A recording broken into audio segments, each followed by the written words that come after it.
Hi, it's Janine from Bipolar She. Before we get started, the content of this podcast does include suicide and suicidal ideation. If you are ever in need, please dial 988, a suicide and crisis lifeline. I believe in the power of speaking and writing about our darkest of days in raw detail. So let's go.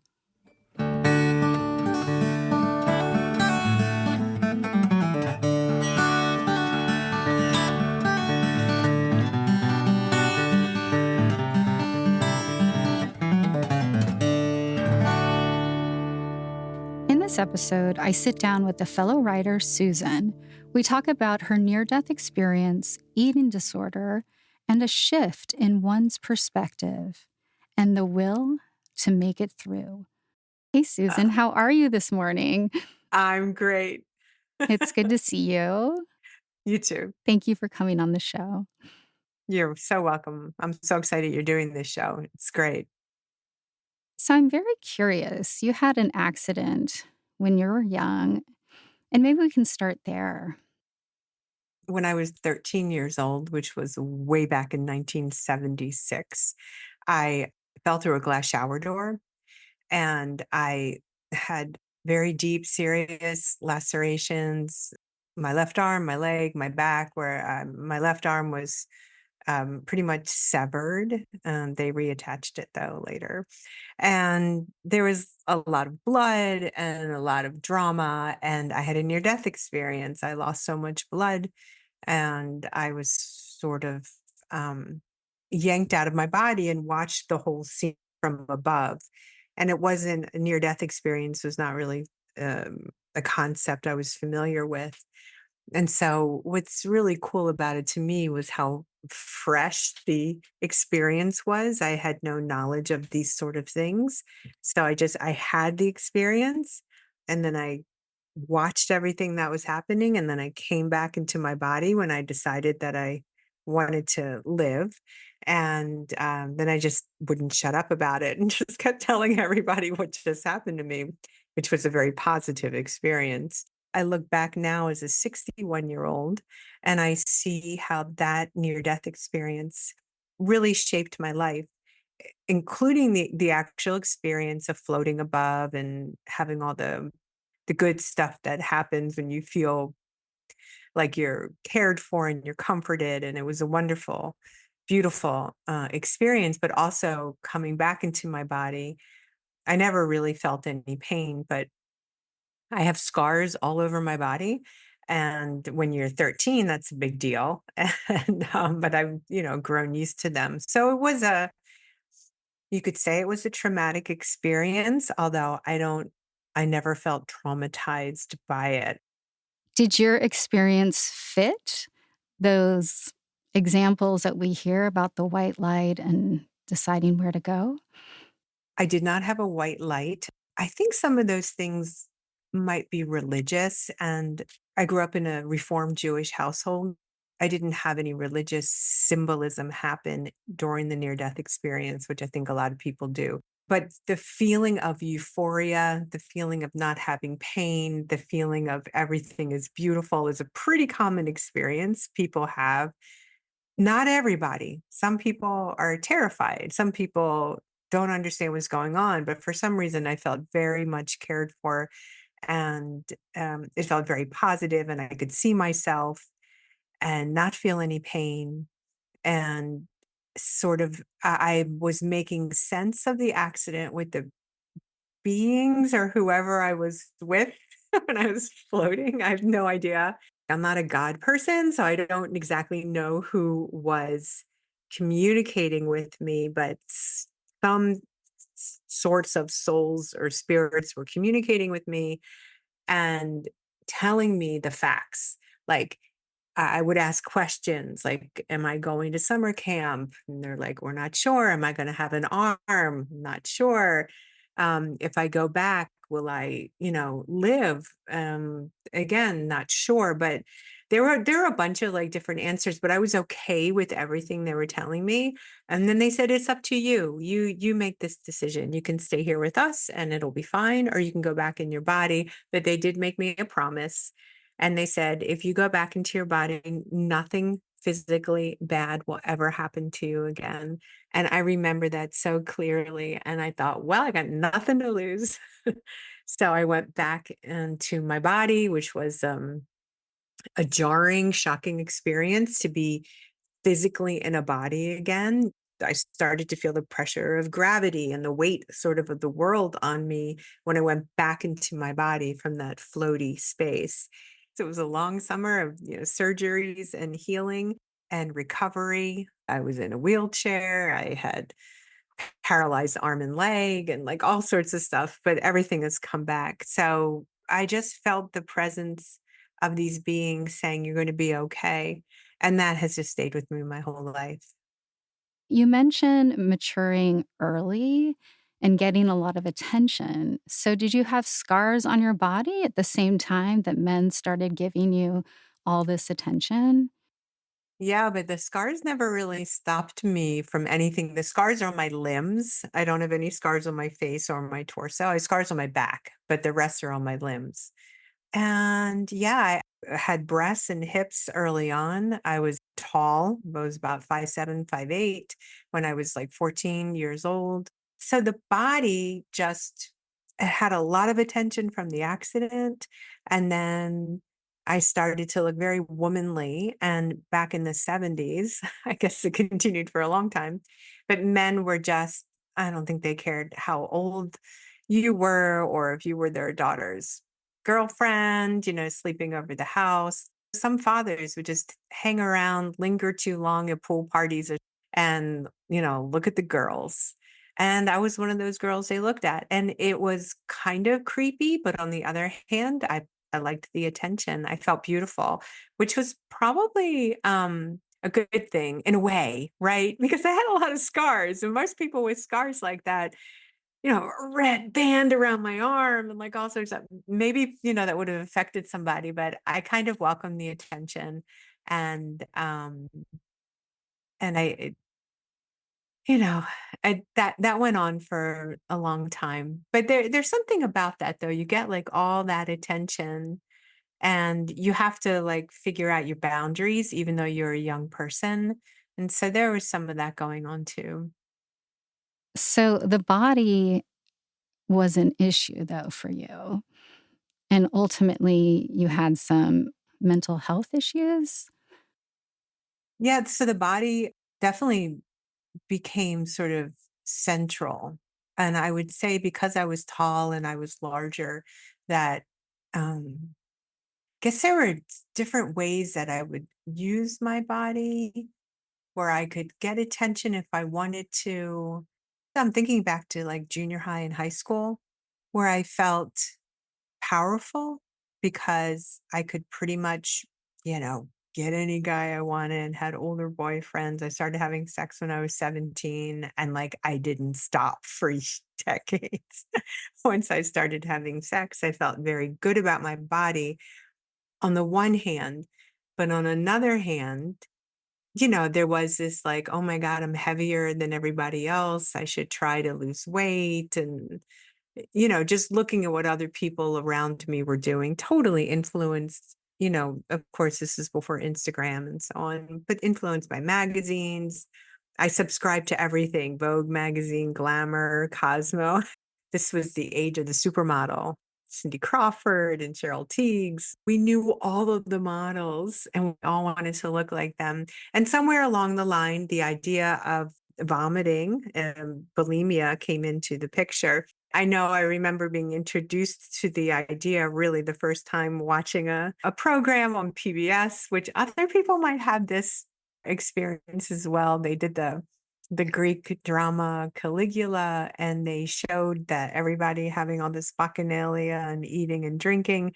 And then they had these troughs called the vomitorium where everybody would throw up and then they would come back and have more sex and eating and food. And it's interesting because sex, eating, and food were all included there. And sex, eating, and food and binging and purging permeated me as well.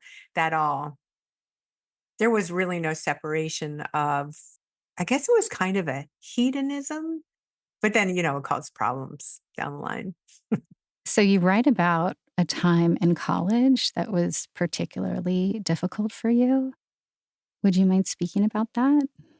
Sure, that was 1983, and I had transferred from a college in the Midwest back to a college in Maryland where I live. And it just was a tough time. I think the whole transition, there was things at home with my family. And for some reason I had done, the bulimic binging and purging before and during high school and the beginning of college. But that season, that summer season, it became very much it took over my life.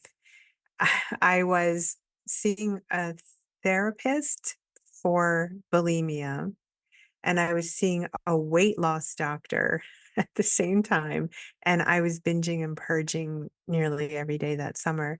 I think, it was probably some pressure in the family, like about losing weight, and you should go see this doctor to do that. And he put me on some really restrictive diet, which now I think we would call a keto diet because the goal was to be in ketosis, where he checked my urine every week to see if I was actually in ketosis.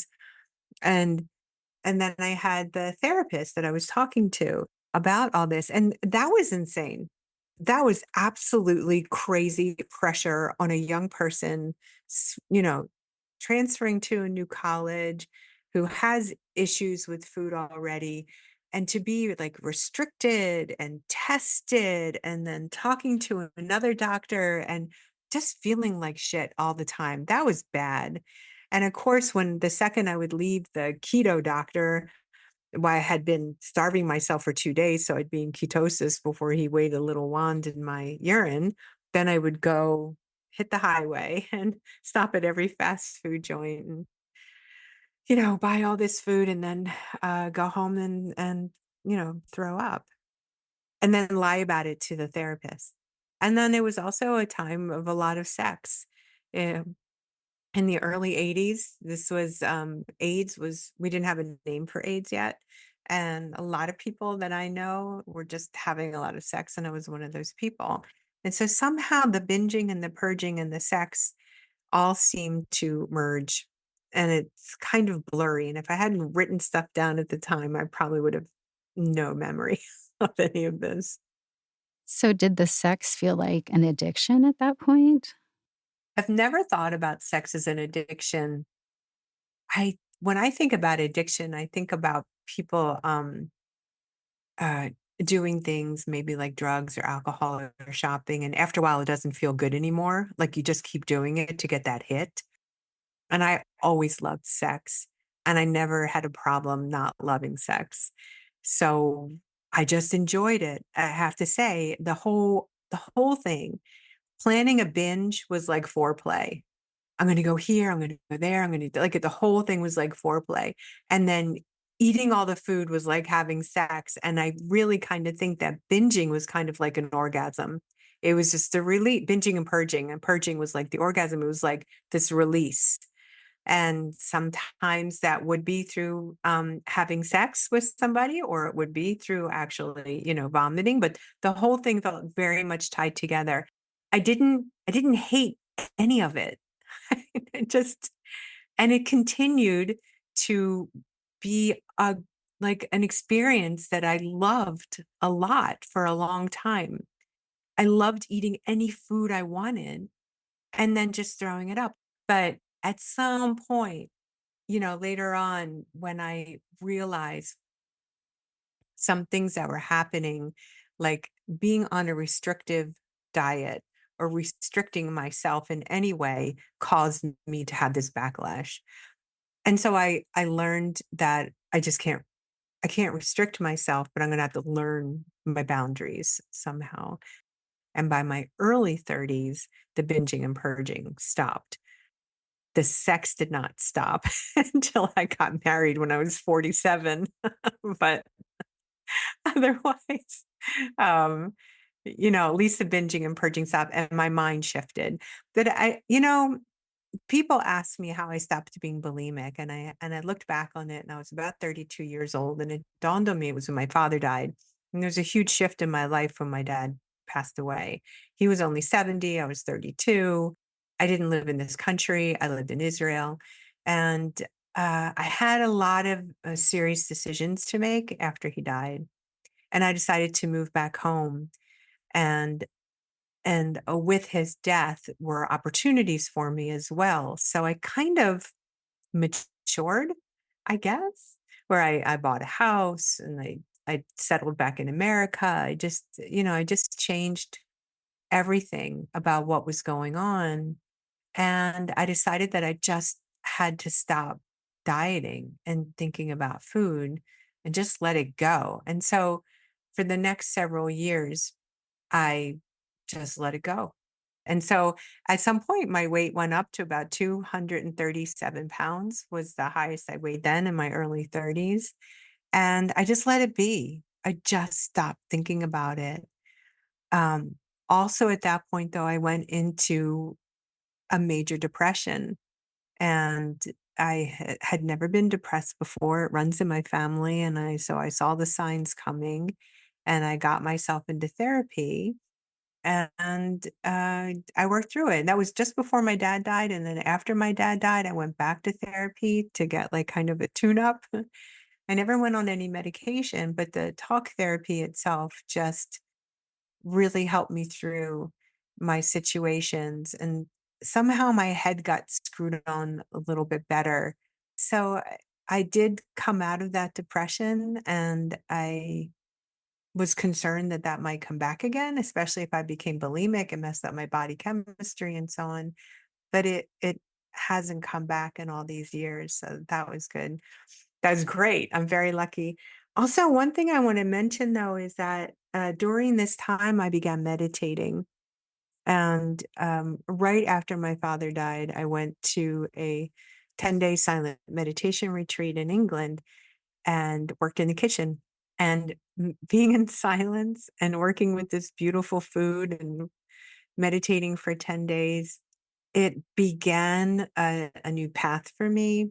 And I continued doing these retreats for years and always working in the kitchen. And it began a new relationship with food and with myself.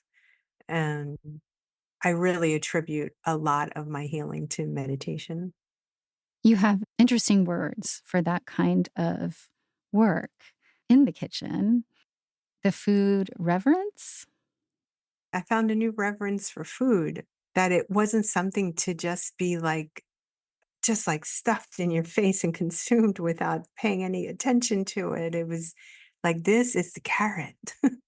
It holds so many nutrients for me, and so many people were involved with growing it. And now it's my responsibility to chop it properly and prepare it and serve it. And and what the carrot does for me with, and I just shifted. It wasn't, I look back and I think about all the crap I ate and all the money I wasted and just and I didn't give any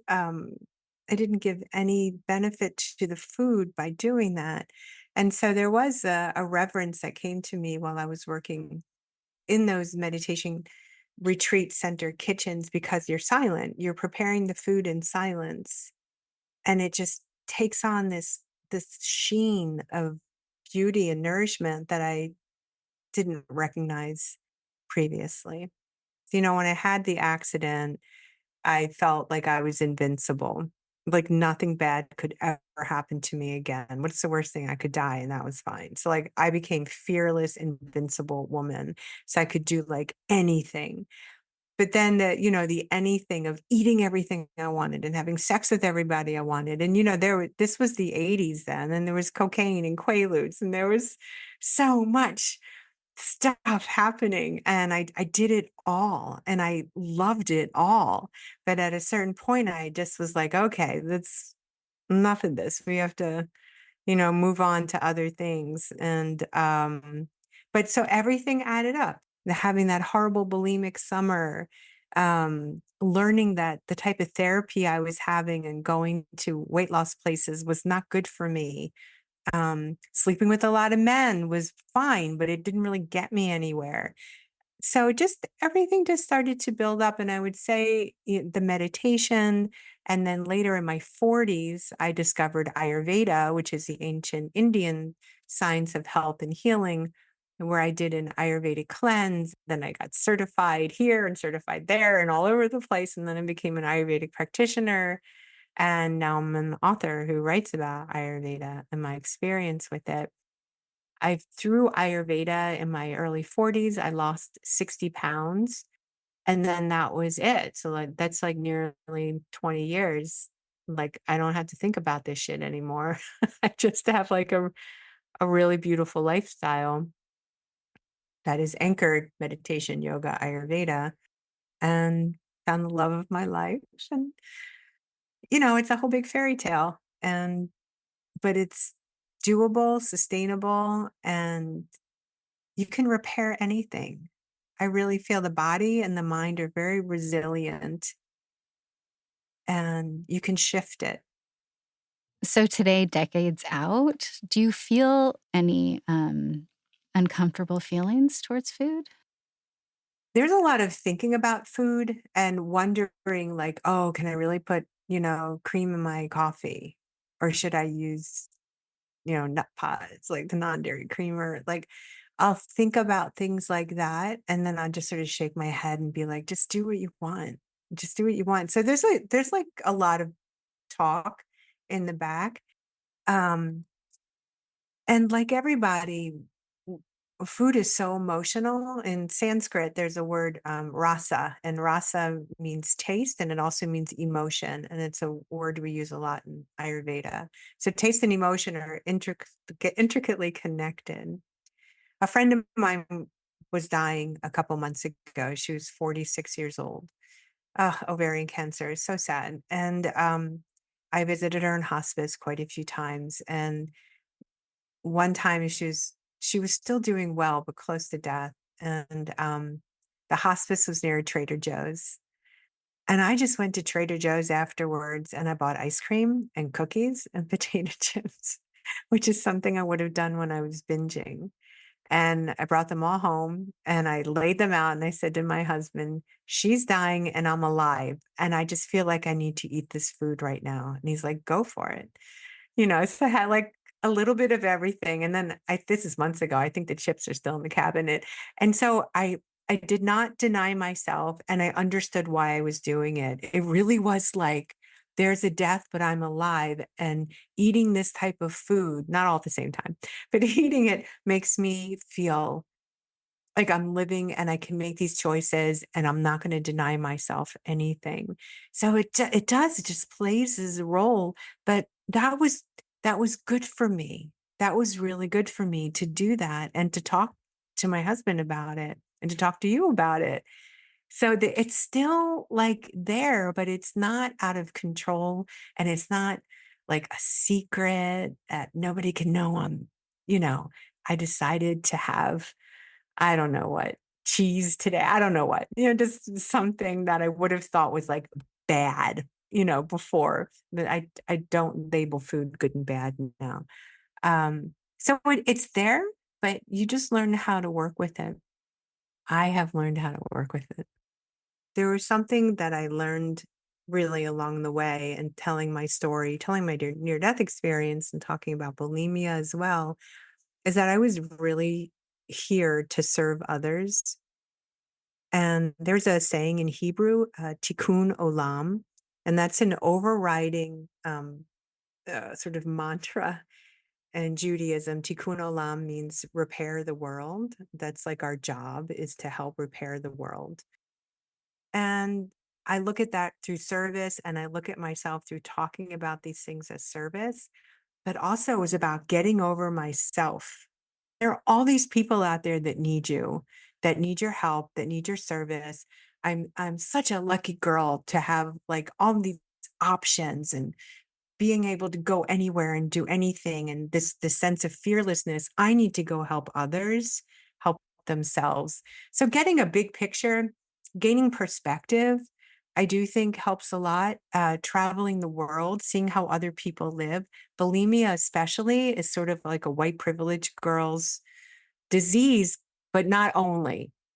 People of color have it, men have it. I know that. But if you get out of your own, space and you go look at the world, there are just things that are a lot more important.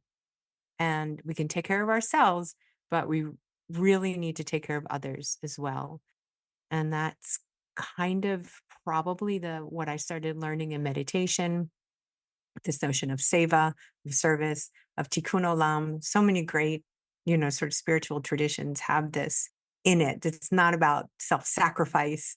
It's not about being a sinner. It's about going out and saying, how can I help you? Enough about me. How can I help you? And I think that's where I have fallen over these past several decades and hope to continue there. I just want to thank you. And please repeat that Hebrew saying that you just said. Sure, Tikkun olam, fix the world, Tikkun olam. So thank you so much for your time. Thank you. It's been a pleasure always to talk to you. Thanks for listening to Bipolar She. We are an independent podcast and can only make it if you share what you hear, like and follow us, and all that social media stuff. We are grateful for the support. Thanks.